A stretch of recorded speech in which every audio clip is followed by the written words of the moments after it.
eu acho que é curioso falar sobre isso, porque assim, eu cubro aqui política, e sobretudo no estado de São Paulo aqui, há mais de 3 décadas. Então, conheci o Alexandre de Moraes como um secretário, ali, um jovem secretário do governo do ex-governador Geraldo Alckmin, depois foi um secretário muito importante na gestão do ex-prefeito Gilberto Kassab, voltou depois à vida pública como secretário de segurança também de Geraldo Alckmin, antes de ser ministro da Justiça de Michel Temer, e aí caminhar rapidamente para o Supremo, também com uma atuação destacada no Ministério Público, na vida acadêmica, né, um autor aí de direito constitucional muito reconhecido, enfim, eu conheço. Então, assim, essa figura do Alexandre de Moraes, do Xandão, como você disse aí, né, ela é uma novidade, assim, uma coisa muito recente para a trajetória do ministro Alexandre de Moraes.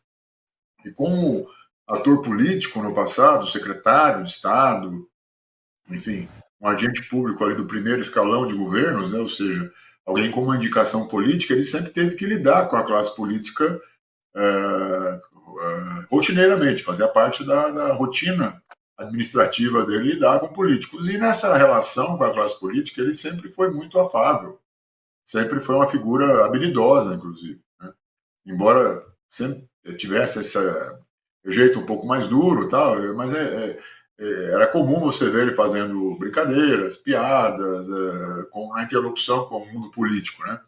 Então não é tão surpreendente para mim vê-lo conduzindo, né, essa sessão, esse julgamento, esse momento, né, de interrogatórios que precede ali a fase final do julgamento, com alguma serenidade. Mas também explica muito, na minha avaliação, esse semblante mais suave, essa conduta mais, vamos dizer assim, mais informal dele no julgamento, como o Evandro falou, reflete, na minha avaliação, o domínio completo que ele tem do tema, né? E mais do que isso, né? Eu acho que hoje uma convicção de que ele já sabe o que vai acontecer, né?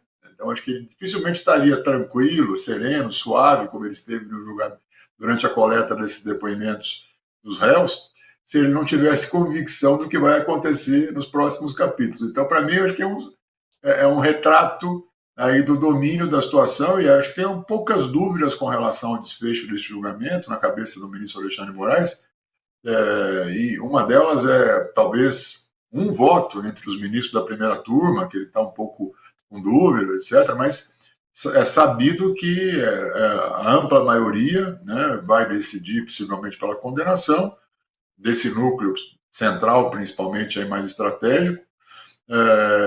Então, isso ajuda, eu diria, nessa construção do personagem Alexandre Paz e Amor, né, que me pareceu muito claro que ele tenha enfim, se comportado assim nessas últimas oitivas, inclusive aí brincando, né, com advogados, com réus, né. Eu achei que teve vários momentos aí de interação com as pessoas que estavam prestando depoimento, seus auxiliares ali no tribunal, em que o ministro demonstrou uma certa descontração, até bastante incomum em situações ali como as que estão sendo julgadas nesse momento pelo Supremo.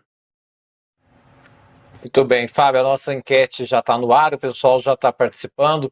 Na verdade, né, Rudá, não teria uma necessidade de uma postura diferente do ministro Alexandre de Moraes, né? Ele vai muito conforme a necessidade, e ali todos cumpriram a decisão judicial, foram intimados para o interrogatório, compareceram, foram respeitosos com a corte, cumpriram todos os ritos, não seria o ministro a fazer nada diferente do que estava previsto para um presidente de uma sessão de interrogatório, né? E o Fábio lembrou muito bem, ele até brincou com o advogado, o principal alvo do Moraes nesse sentido foi o Matheus Milanês, né? Advogado do Augusto Heleno, que toda hora fazia uma parte sobre alguma coisa de vamos deixar para amanhã mais tarde, porque eu quero minimamente jantar. Aí no dia seguinte o Moraes falou, espero que o senhor tenha jantado bem, tranquilamente. Depois o próprio advogado pede a palavra e o Moraes fala, mas não está nem na hora do almoço ainda. Então, ou seja, ele levou com brincadeira e com leveza dentro do possível, porque a gente está falando de uma trama golpista muito séria, né, Rudá?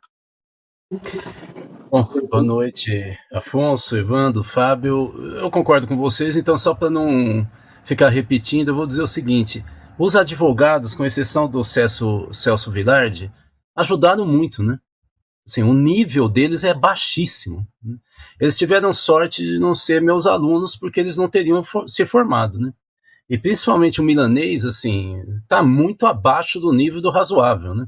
Ele levantou a bola o tempo inteiro. Chega uma hora que um juiz da qualidade do Alexandre de Moraes, ele tem que relaxar e começar a rir na cara, né?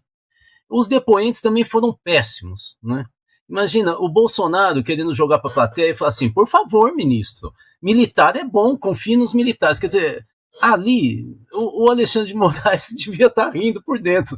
Ele deve ter pensado, mas será que o Bolsonaro quer que eu morda essa isca? Mas nem... Então, assim, foi tudo muito ridículo.